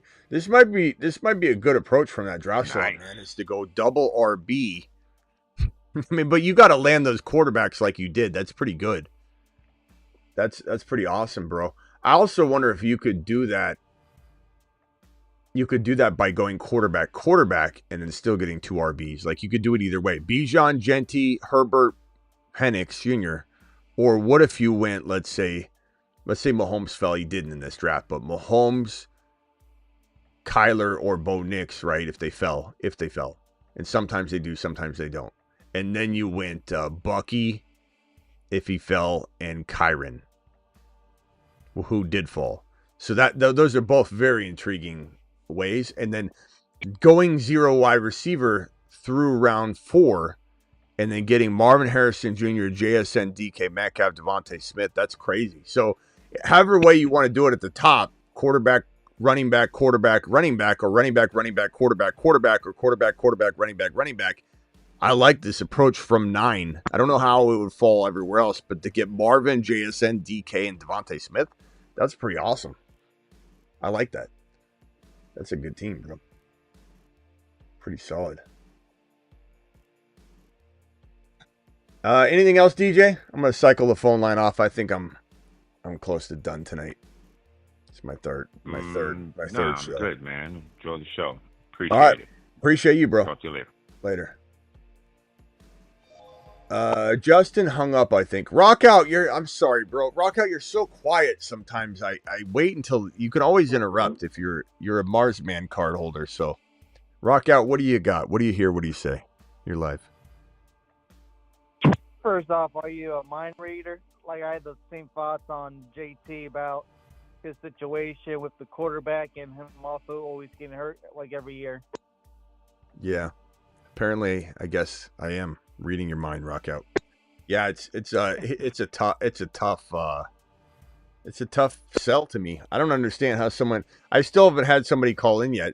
One of these JT connoisseurs that's just scooping them up left and right is going to be in the comments later. But I'm just curious, and I'm not even like mad. I just want to know. I just want to hear a tangible argument. You know, not just somebody forcing it, like flipping the script on themselves. Like someone that's like really like, hey, this is crazy. What are you talking about, JT? Like, I'm just curious. I'm genuinely curious why someone would overlook all of the red flags. It's not like one of them is there. You know what I mean? Like DJ said, a good offense. If he had a good offense, and let's say they brought in Shador, and I like Shador, and they had a very secured up offensive line. They brought in, I don't know, DK Metcalf. Like, let's say that made some moves, and then all there was JT's injury risk. That's one red flag. If you're okay with that one red flag, but I just don't understand. TD, appreciate the super chat. He said, appreciate the hard work and constant content. Thank you, TD. Appreciate you. Go ahead, Travis. What were you saying? I was just going to say, I think the biggest reason I see people give is that he has, like, spike weeks, which can work in best ball. But even to that, if you look at what he did last year, up until week 15, he had one top 10 week as a running back. He ended up with 4 top 10 weeks because he closed the season out so well. But it's not like he's one of these guys who's having spike weeks where he's RB1, RB3, RB2, RB5, RB6, you know, like that. He's getting into the top 10, top 12 here and there. So that's another thing. You're looking for spike weeks. You want to get that guy that's, you know, going 40 points. And again, 2024, he was running back 13. And then he was 33. Probably. And what? You probably would have had a couple calls if this was brought up during your primetime show. But since it's late, there's, you know, not as many. He was 33 and 33 in 2023. Whoops, 2003. 2023 and 2022. So he's number 33, RB33, RB33, RB13. There's just not like a lot of momentum here. The only momentum he had was at the end of the year, and I get that, but he also had a different quarterback situation, a coach that wasn't on the hot seat that's going to put Band-Aids all over this thing to try and save his job and not build the right way. And then the matchups, and then also offensive lines completely, you know, different now. Tennessee, Giants, and Jacksonville to close the year up. Anyone run for 100 yards and one. Mm-hmm. Rock out. Anything else? Like, to your own point, you always say don't go after offenses that are on bad teams or offensive players on bad teams. Kind of why, and again, this could change for the Patriots. You know, they could be pretty sneaky this year, but that's why I'm leaning right now as that unveils to be true. That's why I'm leaning Harvey a little bit, you know, over Hendy. But that could change. I mean, I love all three of the HHH and Associates. In a jam, call HHH and Associates. Triple H and Associates. Locations on Earth and Jupiter. Yes, sir. All right, rock out. Oh yeah, go ahead. Last thing. How you think it's gonna be spread out with Jacoby Myers and Betch? I don't know. Good question. I think that it's going to be kind of a bland offense, other than Genty and Bowers. You know, it's going to be. I don't want to say bland offense overall, but just it's going to be Bowers, it's going to be Genty, and then everything else will just be very. Like think of Buffalo. You know, Josh Allen, exciting. James Cook was exciting this year. I'm not saying that'll repeat. It was an exciting offense. Scored a lot of points. It was like, but the receiving corp was very boring, vanilla. So I think it'll be a little bit similar. It's gonna be a lot of Genty, a lot of Bowers, and then we're just gonna see like them trust Jacoby Myers and say he's been here, he's been doing it, he's trustworthy. But maybe Pete really likes Besh and wants him in there. It's hard to know. I think Besh will be the number 2, if not right away in a very short period of time. And I think he'll just have like some good games. He'll be very good in best ball at times, and then very inconsistent as any rookie would be, with Geno Smith as the quarterback, as the third option on the team. Do I think he takes over Jacoby's spot like by midseason? Maybe not. It could happen, but I think you're better off expecting Bowers as the number 1 target. Genty might even be the 2. Then Jacoby and Besh are trying to rotate or something, with Jacoby likely dominating a little bit more than he is. But yeah, I don't. Besh is pretty nice. I like him in best ball. I don't know if I'd draft him in non-best ball at all. I just think he'll have some games. Just like Tesla, would not even touch Tesla on a non-best ball. There's no point. Unless you have JMO or St. Brown and you're in a big league, like a huge bench, then I probably could cuff. But other standalone Tesla shares, monitor. He'll be a pickup for sure. We'll be doing a waiver wire show where Tesla's on it. No doubt about it. Big league, sure. But in a league with small benches, you can't hold Tesla. You know, you'll pick him up and you'll alert everybody that you like him, and then you're going to have to cut him. And then when he does do something, you're already alerted everybody, and everyone's going to know, all about him and be reminded of him, or maybe they pick him up, But Tesla, you can't really hold right now. But same thing with Besh is somebody I would probably. We're going to talk about Besh. We're going to talk about Tesla on the waiver wire shows. At some point, they'll be very relevant. But I think they're hard to own in non-best ball right now, at least out of the gate. All right, we'll see you later tomorrow. Rock out. Appreciate you, bro. All right, see you. Cool. Ron Navy, final thoughts. Yeah, I don't know. Are you going to talk about that mine Travis trade or no? Yeah, or are you going to wait?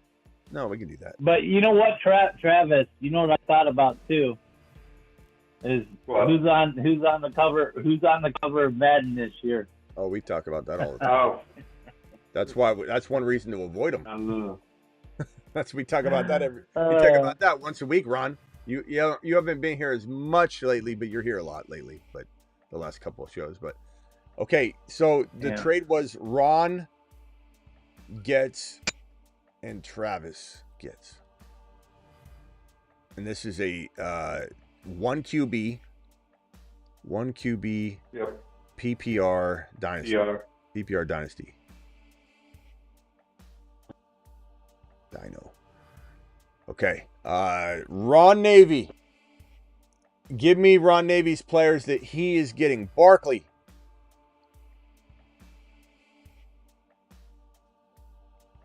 Okay. Read them off, Travis. So, Barkley. You go ahead, Devonta Smith. Who? Devonta Smith. Devonta Smith. Okay. Yep. Aaron Jones.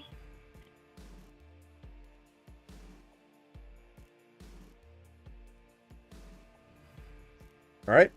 And 2026 first rounder. 26 first, which is your first, right? Your first rounder? Yeah, as long as my team holds up.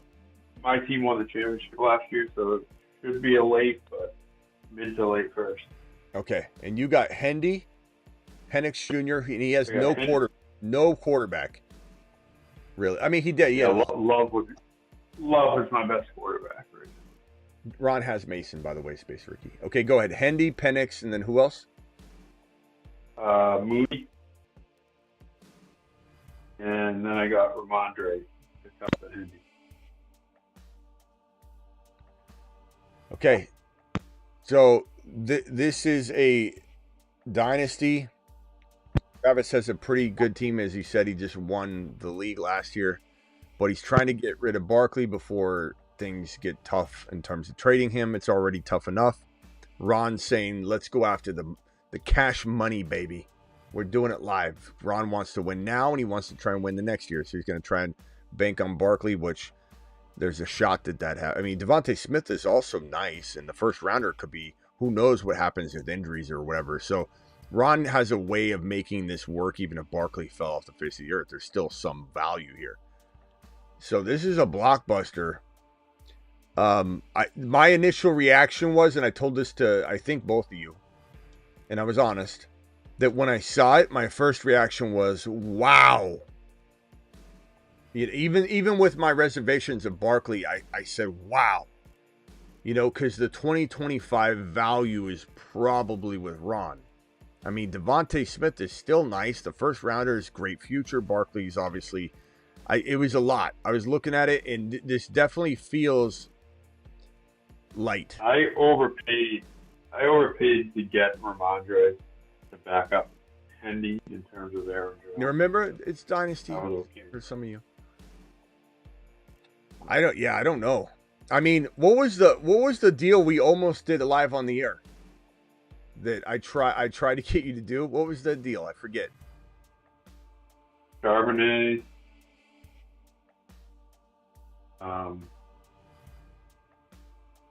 No, what was the other one? There was another deal. I don't remember. Okay. But yeah, this is tough. Like, here's the thing. And answer this question honestly in the chat. If you're drafting in a dynasty startup today, and again, my first reaction was, holy crap, it feels like the scale slammed down, like, no offense to Travis, it feels like the scale slammed down on the left side at first, but then you realize that a year from today, will I feel that way? And a year from today, will the scale go the other way? But that doesn't necessarily always excuse the trade, because you could maybe get more. You know what I mean? Just because it's going to work out doesn't mean you couldn't have got more. Then again, it's really hard to trade Barkley. So I don't know that Travis would have just probably held tight versus made any trade. But let me ask you the question. If you're drafting in a dynasty startup, are you taking Hendy or are you taking Barkley first? You're probably taking Hendy, right? So from a dynasty perspective, that side, let me see what you guys think. Tell me what you think. Would you take Barkley and try and win now, or would most of you draft Hendy over Barkley in a startup? Because then we got to weigh out Devontae Smith in a first versus Penix Jr. and Mooney. And if you've got no quarterback and you believe in Penix Jr., I mean, it's not the craziest thing in the world. You know, Barkley over Hendy, says Blico. But Blico, you sound like you're talking about from a redraft perspective. Can I add something real quick, Smitty? I feel like, yeah. Let me add this caller real quickly. Hold on, Ron. I feel like some people are answering this from, like, I know that they're hearing Dynasty, but they're still looking at it. 786, what's your name real quick? I want to put you on hold, but I just want to... DMO. Okay, DMO. Mute yourself real quick if you don't mind. Go ahead, Travis. Yep. So just the other two things I was going to say is, I know a lot of people use, like, trade calculators and stuff, and if you put it into something like that, I should have been getting another player. Yeah. But my thinking, two things. One, and I just knew, like, Ron was really liked Hendy. He wasn't going to move off of Hendy. without getting that 26 first. So that was a sacrifice I was willing to make. And the other part of it is that I have to make a decision with this team. It's the team I took over last year. And it was a really good team, won the championship. But it has guys like Barkley, Tyreek Hill, George Kittle, Mari Cooper, Stephon Diggs. So it's starting to age a lot. And so yeah, I figured I need to move on from a couple of these guys if I want to keep the team running over the next few years instead of just running into the ground. But I understand if people don't like. Yeah, but I don't get some of the comments here. I feel like some of you are answering this from a redraft perspective, though. Like Bleeko says, always Saquon. That comment right there, Bleeko, makes me totally not trust your judgment on this. Like, I'm just gonna close it. You know, in Armageddon, where the actor goes crazy up on the asteroid, and then at the end they're like, we got to pull straws for who's gonna stay back behind and detonate manually, and go down with the explosion. And what's the guy's name? He plays that character. Steve Buscemi, I think is his name. He plays the guy that goes crazy. And so right at the end, they're drawing straws. He's like, guys, I really would like to do this when he's all tied up in a straitjacket. It's like, this is what I think of Bleeko right now. Always Saquon, no matter what. That it's just like, I'm just going to push him aside. We're not even going to consider letting him have the responsibility of being in this conversation, because that's a ridiculous comment. Always Saquon, as if what? You're just going to continue to go down the road of Saquon? Like, how long are you going to do that? Move Barkley now in Dynasty unless you're in a win now mode.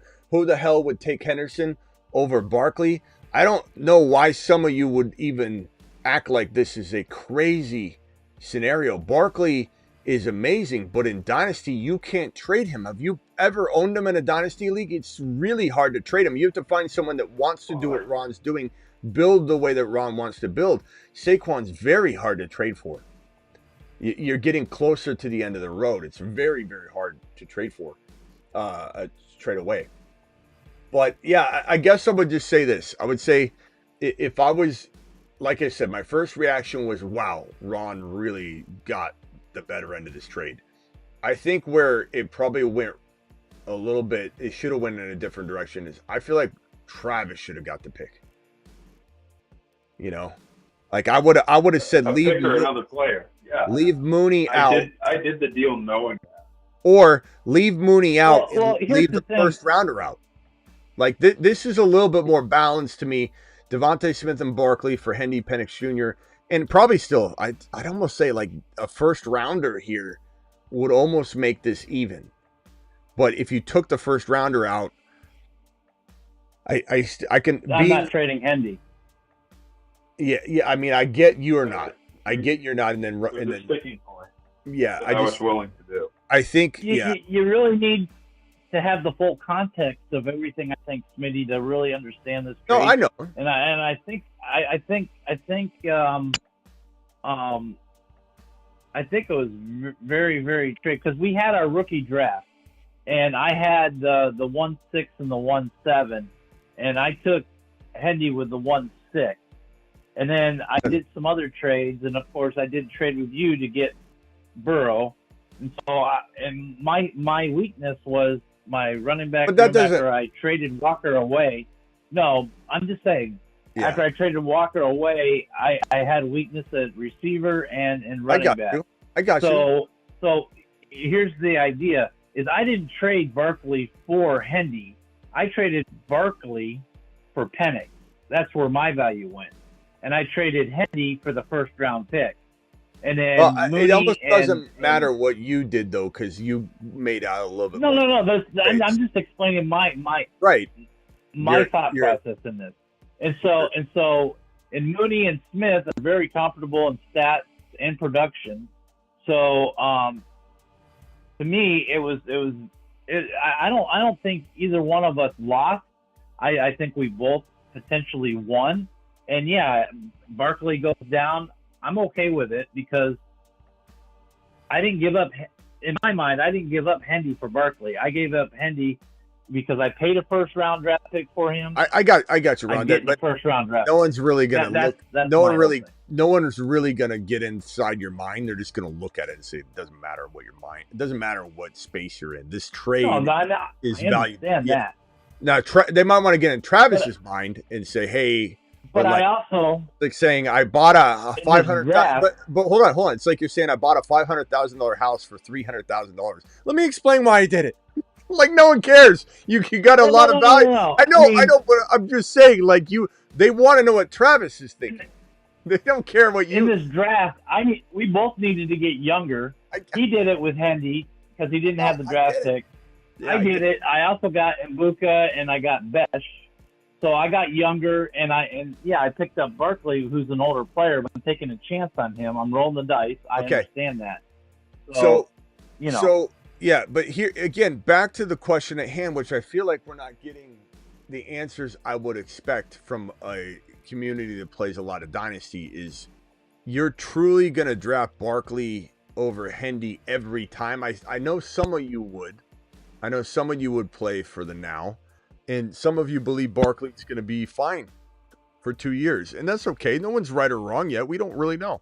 You know, we thought Henry would fall off. But I think using Henry at all is just a bad idea to try and project anything.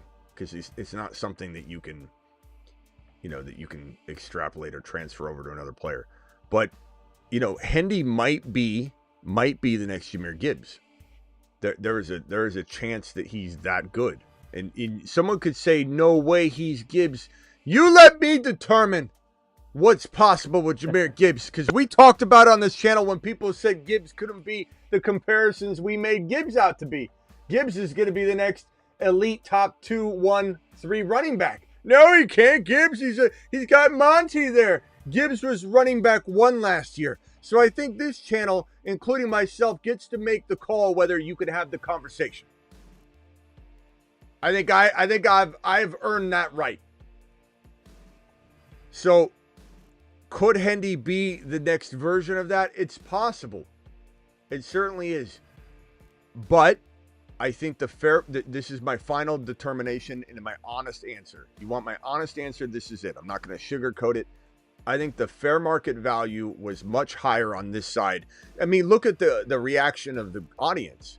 So, Travis, because the cost of all of this on this side by fair market value was less by what seems like quite a bit to the fair market. It seemed this is maybe more of a trade. You either don't do it just because you can't get better and you wait for a Barkley game or explosion, or you just wait it out a little bit longer, or you just make sure you get a little more from Ron. I know Ron's saying he wouldn't, and Ron's pretty stubborn. If Ron says this is what he was thinking and he wasn't going to go any other direction, I kind of believe him. But at the same time, I definitely think that even if you took out Mooney and took out, or at least Stevenson, but you took out Mooney and you added a first on this side, then I think we could easily come in here and say this is too confusing over here to say that it's not as good, because you don't know. There's too much ambiguity with the first rounder. So that's where I think this should have went. And not because I don't think this side can surprise. I really think Hendy can surprise everyone that's doubting him right now.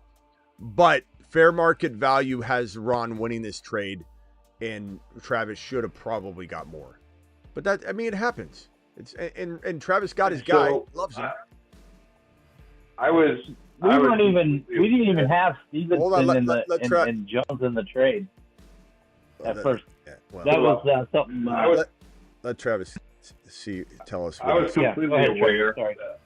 I was completely aware that I was, according to, general consensus on paper, overpaying a bit, because from the beginning he said he wasn't moving Hendy without getting a first round pick back. And if you look at it in the trade calculators, whatever you want to use, right there it says players to even up trade. 4th overall pick, Bucky Irving, Garrett Wilson, 5th overall pick. So, a substantial, basically the first round pick I put in is what tipped the scale. And I was willing to do that.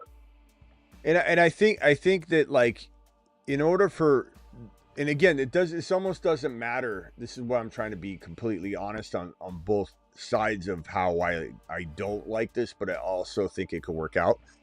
Is that it almost doesn't matter that Hendy could be the next Gibbs, and he could. Doesn't matter that Penix Jr. could be the next Jalen Hurts or whatever quarterback you want. But I'm saying, like, ranking wise, he could be 5 or 6. He might be.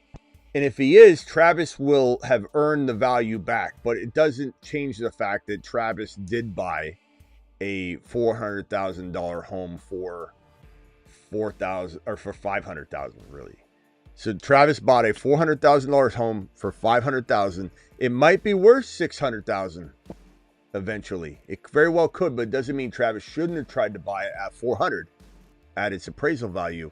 But he made a determination that there would be no home buying or home trading period for him, and he had to do it now. Now, even if Barkley goes out in week 1 and tears, or gets abducted safely by aliens, let's not use injury. He gets abducted safely by aliens and is never returned. He likes where he's at. He's staying. He's staying in outer space. Hendy was a smash, but that doesn't mean that Travis couldn't have got more. That's all I'm going to say. But I still think a year from today, Travis could look better than Ron's side. If Barkley gets hurt and he's out of this picture here, then Travis's side looks better. We could look back on this and say, wow, that turned out good, but it doesn't mean he couldn't have got more and it could have looked even better. That's the whole point. One thing the trade calculators really don't take into consideration all that much as I think they should, is the age of players. Because, like, they have, like, the value they put on Barkley for Jones compared to Hendy. You look at it and you go, well, when you figure in their age, and especially like a Jones, who probably has 1 year at the most, he's overvalued by the trade calculator and stuff. So, but, like, I had been shopping Barkley around. I had decided, I didn't have to trade him, but I wanted to move on from him if possible, and I wanted to use him to get a younger running back. And the type of offers I was getting for him was like Barkley for the 1.11 and the 2-point-something. Yeah. Or I mean, it was for Kenneth Walker. Barkley for Kenneth Walker in a second and third rounder. And, things like that. Yeah. And so in this context for here in this league, I had JD5, who I drafted at the 2.1, if I remember correctly, by the way. I traded up for the pick. I think it was Ron, I traded up with you or just right before you. Took JD5 at 2.1 in the draft. So it's a 1 QB. I put it up here. It's the same league. 1 QB PPR Dynasty. And I had Burrow on my team. So Burrow was on my team. I made a trade with Ron earlier for Burrow somehow. JD5 was a guy I drafted. It's a 1 QB. I couldn't trade Burrow for anything. I needed a wide receiver badly. I have no wide receiver. I have Debo. I have my running back crew is amazing. I've got Achane, Kyron, and who do I have? Breece Hall. Achane, Kyron, Breece Hall, Debo, JD5, and I needed a wide receiver 1. And so I'm like, I'll trade Burrow. I contemplated trading JD5, but I wanted like something massive like Puka. I talked to Travis about Puka. I was trying to get something significant at wide receiver 1. Couldn't get anything for Burrow. Couldn't get anything. So I went to Ron, who's doing a total rebuild. He had Lamar at the time. So he's the least likely person who's going to trade for Burrow in a 1 QB. But he was lining up a trade for Lamar because he liked Burrow better. And to Ron's credit, he made that deal and then opened the door. So in order for me to go get a wide receiver, I had to change my deck. And I'll do a video on this because I think it's important to note when you hit a dead end, it takes a gamble. You must take a gamble and go get a new hand. Redraw 3 new cards, whatever. So I had traded Burrow to Ron for 2 first-rounders and Charbonnet. So I got Charbs and 2 first-rounders. And then once I had that, I kept Charbonnet and I traded the 2 first-rounders for Travis Hunter. So I finally got my guy that I believe in, that I believe can be a top 10 wide receiver. I don't care if other people believe it. I traded one first rounder could be pretty decent. But although it's Ron's pick, and now Ron's improving his team, so good thing I got rid of the pick, because Ron, you've now got a pretty decent team. So now I gave away Ron's pick, which is no longer the 1, 2, or 3. It's probably more like maybe middle of the road, or maybe he surprises everybody. I got rid of a pick that was much later. So now I got rid of a mid and a late pick for Travis Hunter, kept Charbonnet, and now my team looks pretty fire. I love the squad so far. So sometimes it takes just getting your hand, you turn your hand in, turn Burrow in for another 2 pieces, and then try and make a trade. And like real quick, I made a lot of moves in that draft. Yeah, Ron had a real nice draft there, along with his trades and. Let's put our starters on the board. Completely swung his team. Let's put our starters on the board. You got Burrow. Who are your RBs? Barkley and who? Ron? Gotcha, Ron. Oh, hold on. Okay. You want me to read it, Ron? Let me pull it up here real quick. Let Travis. Okay, so I got Burrow. Okay, go ahead. Go ahead, Ron. I got Burrow, Barkley, Aaron Jones. Who else? Aaron Jones. Yeah, Aaron Jones, Scattaboo,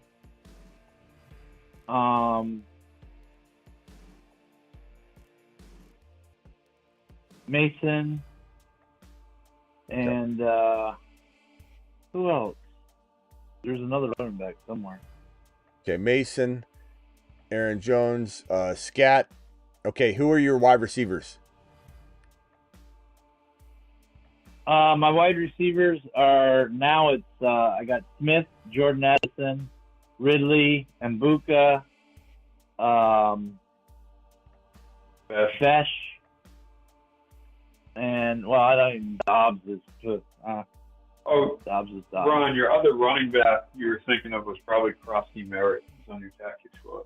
Yeah, Merritt. Yeah, Merritt. I got Merritt too. JCM. And then I got A.O. Manor too on my tactic squad. Who's your tight end? I have. Hey, Ron. I have Sinnott. I have Sinnott, Fannin, and. Is there a way to turn or get a little further away from the receiver there on the phone? Oh, I'm sorry. I got Sinnott, Fannin, and it's like worse than the boss one. Oh, the tight end from Houston. Schultz. Okay, Schultz. Okay, so your tight end is question mark for sure. I like Fannin a lot, but that's definitely not, for sure. Okay, Travis, give me your team. You've got Penix. This is the returning champ. So anybody wants to rip on Travis's trade, he did win this league last year. So let's be a little bit mindful of that. But Penix, Hendy. Penix and Love would be my QBs. Hendy and James Cook. My next running back would probably be Rashad White or Jalen Warren. Okay. Wide receivers, I have Amon-Ra, Puka, Peace. Tyreek Hill, and Diggs. Puka, Hill, Yeah. Diggs. Okay. Mooney and Diggs. And who's your tight end? Kittle. Okay. So the tough part for you is you're kind of like you're rebuilding. You still got I'd probably continue on, get rid of Hill, get rid of Kittle, get rid of Cook if you're able to. Well, no, it's hard. That's what I'm going to try to do is move a couple more of those aging guys and try to compete at the same time. See what I can do. It's hard. Otherwise, I got to ride it to the ground. And it's hard in our group, because people. Okay, so Kyron. This is my team. Hunter, Devo. I've got like Cup and McMillan and Jalen McMillan, J Mill, or J Mick, J Millie, J Millie. Cup, Debo, Hunter, Hall, Kyron, Achan. I've got all three backups, so we'll put a little check mark there. I've got Hall backed up. We'll put a check mark there. I don't have Wright, I don't believe. And then my tight end is Goddard. So curious to see whose team you guys like better. Who is the better team? You could say for the now and the future if you want, but these are the three teams in this particular league that we're all in. With everything you heard tonight was in this league. The Burrow trade for me to Ron to get the 2 picks, then trading the 2 picks for Travis Hunter, and then the trade that Ron and Travis just went through. Whose team is better? Matt says mine on paper is the best. Is that for the now and future, though? And it's not like a baller league. It was, the entry fees like very. Oh, we had somebody on the phone line. Yeah, you had Demo. Oh, Demo, I'm sorry, bro. Demo, call back in, bro. Good God, you should have just interrupted me. Work is calling. Call back in after, okay, Demo, and I'll help you. I'm sorry, bro. DJ says, and this is why the fantasy football show and team is the best on the planet. Good stuff, organic. Thank you, pal. What's everybody voting? Demo, call back when you're done, bro. Travis's team is still the best if Tyreek bounces back, says Dylan. JD5 team says Space Ricky with laughing emojis. Is that making fun of my team, or are you saying you like it a lot? I'm not sure what to take. Smitty on paper. Travis's team was the best by far before the trade. JD5 for future. Love is good enough when healthy, says Bleeko. Bleeko, yeah, when healthy, says Travis. Smitty's 1, Travis 2, Ron 3. Love Saquon over Penix Hendy. I mean, that is a debate to have, but it depends on how you view Love, Love and Barkley versus Hendy Penix. But at the same time, again, 1 year from today, keep in mind that I think Christian McCaffrey Barkley's in no different position than Christian McCaffrey was walking out of 2023 and into last season. He was the number 1 running back in the league. He had 2-3 years left, everyone said. Not saying Barkley's ready to break the same way, but Christian McCaffrey had overcome all of his previous injuries. Barkley has overcome all of his previous injuries. There is a world where Barkley is in the same exact shoes, and there's a world where he's not. But again, it all does come back to, could Travis still have gotten more? And that's what I would say. But it doesn't mean that Travis won't be glad to have gotten rid of him. And even if he could have gotten more, would he actually have gotten more, or would no one have traded with him? Him held on to Barkley, and Barkley got hurt, and then he didn't get Hendy. So, I mean, it's tough to say. I think Ron did win the trade, but I don't know that it could still play out well. Hendy has an injury history too. Well, I mean, I don't know about that. I mean, he does and he doesn't. I mean, Travis could Here's my bottom line is I felt good with the trade. I know Travis said he felt good with the trade. And that's really all that matters. The two people that are trading each other, as long as you feel good with the trade, yeah, we all know injuries can happen. We all know this and that. But, that's my whole thing. When I make a trade, I'd like to make it as even as possible and have both people feel good about it. Ron does like that. Not everybody likes that. Ron does. Ron's pretty good about that. I don't know. We'll see what happens. I think if Travis can stay the course and get rid of the problem, he's trading Cook to a group of people that watch me bash him all day long. But I could be wrong about Cook, though. There are people that disagree with me. Travis just has to find the one guy in the league that's like, Smitty's too hard on Cook. I'll take James Cook. So if Travis can stay the course and get rid of Cook, Hill, and Kittle, then he can rebuild this thing in a nice fashion, kind of like I did with mine. It took a couple moves, but I like that I backed up Kyron. I backed up Hall. I feel pretty good about that. I'm not going to lie, though. 2-3 years from now, I might be where Travis is, where I'm looking at Achane and Kyron and Hall, and I'm like, what am I going to do? No one's going to take them. Running back, that's why wide receivers are more valuable in Dynasty, because you get that 10, 12-year shelf life. RBs, I mean, Achane just started, and he might be 3 years away from not being able to get rid of him. Ron sounds like a used car salesman. I do love that Ron clearly won the trade by the entire chat, and Ron keeps coming in with but the only thing that matters is it's like, well, no, because I mean, realistically, I knew Travis wanted Hendy. Yeah. He was big on Hendy, and I could have easily just kept Hendy and kept Penix as my backup, and then just kept who I drafted this year and got younger. But I love Hendy. Considering that, love Hendy. I did. I was asking Ron about what would it take to get Ibuka. I was asking if he'd move Fannin, and I mean he was steadfast. And if someone puts their foot down, they're not going to move someone. You got to make the decision. Are you going to take the deal I wish there was a first rounder involved, or like and I love Penix. Penix could be really, really good, but if let's say he had gotten Burrow, this would have been a whole different scenario. You know what I mean? So, but he was. How would you have felt if it was just a player like, say, like Fannin? I mean, Fannin ain't gonna. I like him a lot, but he's not gonna change the evaluation. The scale wouldn't have moved. It could have. It would have been. It would have been the same argument that it may work out for you if Fannin is a stud, but it doesn't change the fair market value of the trade because Fannin has no value. So for it to be even on paper, I needed something significant back.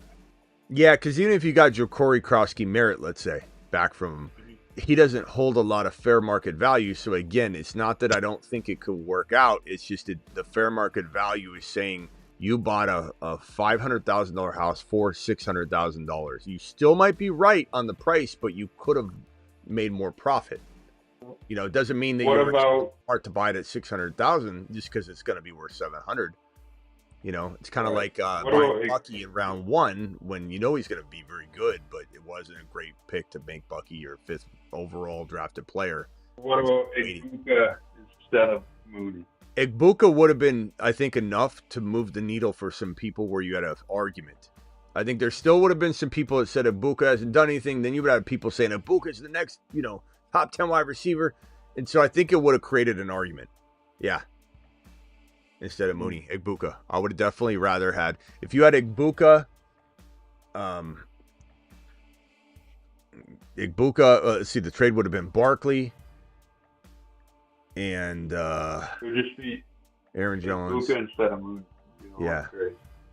Yeah, Southwest Camp said maybe Hill instead of D. Smith, but I wasn't taking Hill. Yeah, that would have also been helpful too. I didn't want to touch Hill, not with all the drama going on. He just had hand surgery. And I am very surprised that a lot of people they aren't making more arguments for Hendy being at least equal to Barkley. I figured I'd get that for this trade. I just don't understand what. I think a lot of these are redraft minded comments, because if you're drafting a startup, I'm not saying there aren't people in a draft that go win now drafting Barkley in the top of round 2. But like, where does Barkley go in a dynasty startup for a lot of you? Because it's going to be all over the map for everybody. Someone might actually draft him at 9 overall. Some formats where everyone's youth driven, they don't want any sort of 27-year-old roster or 27-year-old player touching their roster. I mean, this should be a great dynasty show to talk about, and that's why I almost want to do Barkley. I should have done a Barkley show tonight. We'll do a Barkley show tomorrow night. I told you to do it. Well, I know, but I also wanted to do the JT one, so I just decided to do that one first. But yeah, Barkley. This is, we're doing both really. But yeah, I don't know. I don't know why we're not hearing a little bit of, I'd rather have Hendy, to be honest. Like, if it's kind of crazy to me we're not getting any sort of, like, if my rankings have Hendy over Barkley, but they're an optimistic dynasty outlook though, and it's talking about where the end result's going to be. And if I'm projecting Barkley to probably get hurt in the next year and a half, and that's just my projection, I could be wrong, but I mean, Barkley's ADP in Dynasty is probably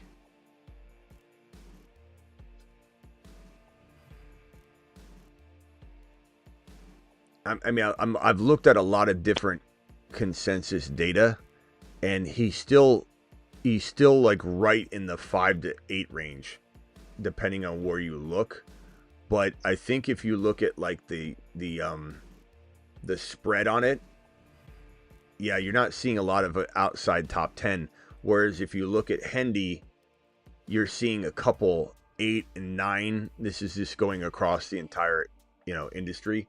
You'll see Hendy at 8 and 9. You'll see Barkley at 7 or 8. So there almost is an overlap, but it's more so heavy that a lot of people have Barkley like 4, 5, 6 still.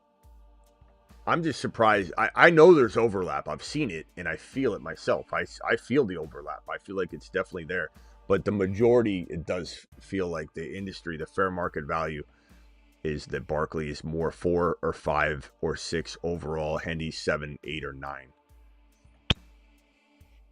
Or no, I'm sorry. Hendy's more, 8, 9, 10, 11, 12 in Dynasty running back rankings, which I think are just behind. They haven't seen it yet. They don't know what to expect, Like Harvey to me is so out of place on Dynasty rankings. I don't care what anybody thinks. And Hunter, you go look at Travis Hunter on rankings, and he's like outside the top 15 across the industry, which is ridiculously totally wrong. Hunter to me is a top 10 Dynasty wide receiver without much of a hesitation in my mind. No hesitation, zero hesitation.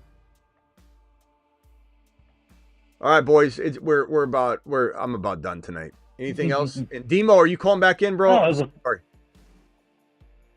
All right, Travis, Ron, anything else? No, it was a fun conversation. I'm good. All right. Smitty. Later, Ron. Later, guys. Bye. All right, later, Travis. Later, Smitty. I'll wait for DMO. Thank you, Ron. I'll wait for DMO real quick. See if DMO wants to call back in. I'm sorry, bro.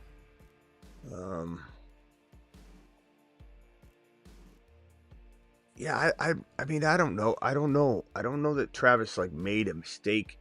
If he wanted, I mean, he could have just rode it out and won another championship potentially. TD says, "Peep my super chat." I'm sorry, bro. Coble, if you mistakenly draft, okay, we already got to that one. DJ, appreciate your super chat too. TD, I'm sorry if I didn't get to this other one. TD said, and this is for my disrespect towards Chase Brown. That is a very, very nice gesture. Earlier, if you missed it, TD called in and said that, I think I might be miswording you a little bit, but it was to the tune of, he said something along the lines of,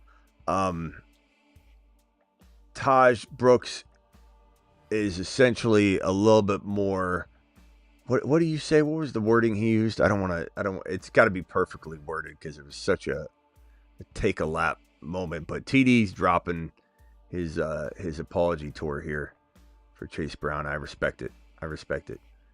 Chase Brown. DJ, appreciate you again. DJ saying this is why the Fantasy Football Show is the best on the planet. Thank you, DJ. Appreciate you. I guess Demo's not calling back in. So appreciate you, DMO, for waiting on the phone line so long. I'm so sorry, bro. If you're ever on the phone line that long, you can just say, "Hey, Smitty, I'm still here," and at least it let me know. And I might go, "Okay, I'm sorry. I'll be right with you." I'm sorry, bro. Yeah, 26 going to be a QB year. It sure is. Bounce back quarterback year for sure. DMO, are you calling in? Arch might stay another year for sure. I don't think Arch is leaving. Work was calling. All right, call him real quickly, bro. I'll help you real quick, my man. Dial in. And then we're out of here. I still got to work out, damn it. I might not, because I felt like my calf kind of was feeling like a little bit of an injury on the verge of a little bit of a tightness that I didn't like. So I don't know. DMO, what's up? You're live. Nah, what up, Smitty, bro? Now, I really wanted to talk to Travis and Ron about that dynasty because, man, when y'all start talking dynasty, that's my avenue right there, bro. Yeah, I don't really want to. I really don't want to get into an even longer conversation about it, but I'll listen to what you want to say. Go ahead and tell me what your thoughts are.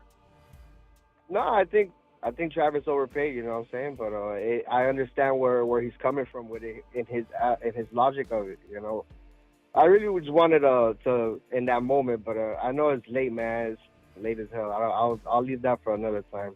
All right. So do you think? What's your personal opinion if you had Barkley? And you either had to ride it out because no one's trading for him. Would you rather have Barkley and ride it until the wheels fall off, or would you swap him for Hendy? If you had to pick him, you had to keep him until the wheels fell off, or you could trade him out now for Hendy and I would do it. Yeah, I'd do it. Do what? Which one? I'd trade Barkley to get Hendy. Barkley, you're probably gonna get 2 more years for Barkley. Yeah. But in Hendy, you got a future with him. Yeah, but in the defense of not doing the trade, it's just more so about that maybe there's better value. But the thing is, what Travis is trying to tell everybody though is that not a lot of people trade in this league. It seems it's kind of disappointing. I'm always up for a trade, but people act like they're up for a trade. They're like, "I'll trade," and then they don't trade anything. But yeah, man. I mean, dynasty is all about trades for real.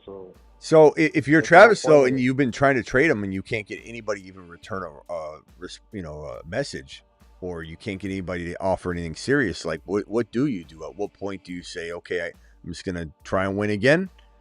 And I mean, he could have done that, or do you make a move and get a guy that you believe, even if you believe it more than anybody else? It's a tough call.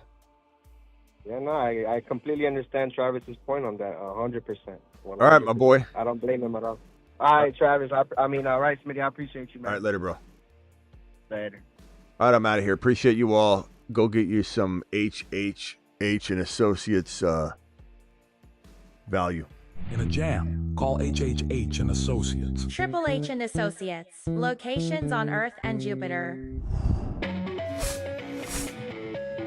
Up, up, down, down, left, right, BA select start. Warning. Cheat code activated.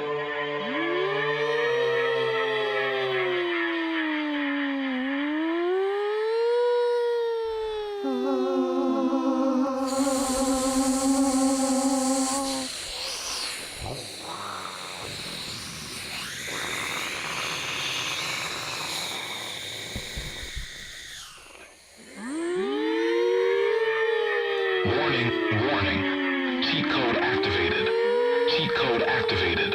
There are handfuls of Saturn, Mars, and Moon men, but only 8 can be supernovas. I give you the 8 best picks in fantasy football.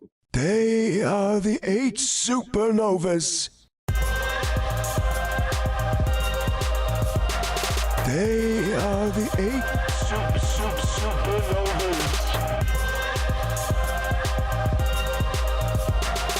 The hateful 8 supernovas.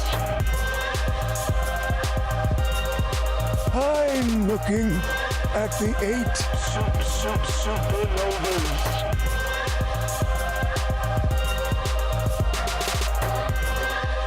The magnificent 8.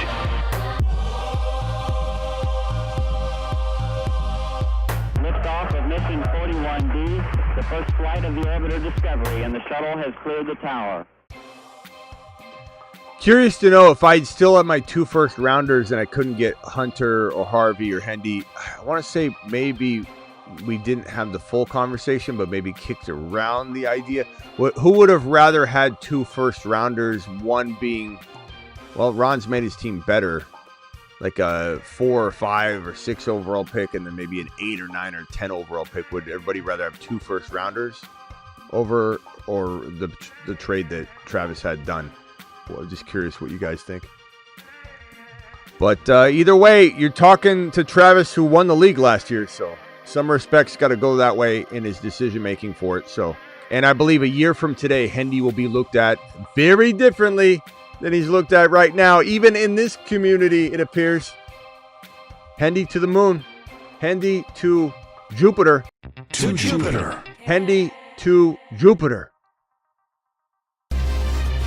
The Jupiter men. Jupiter is so large, every planet in the solar system could fit inside it. There are no bigger monsters than the Jupiter men. Hendy, Harvey, Lammy, Irving, Bucky, I'm Bucky.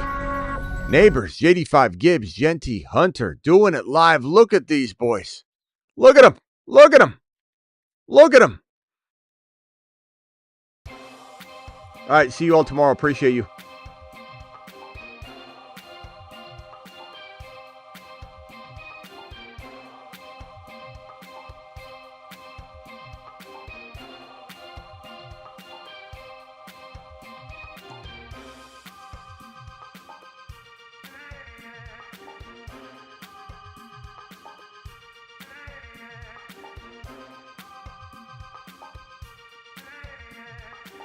Your Bijan card has been revoked.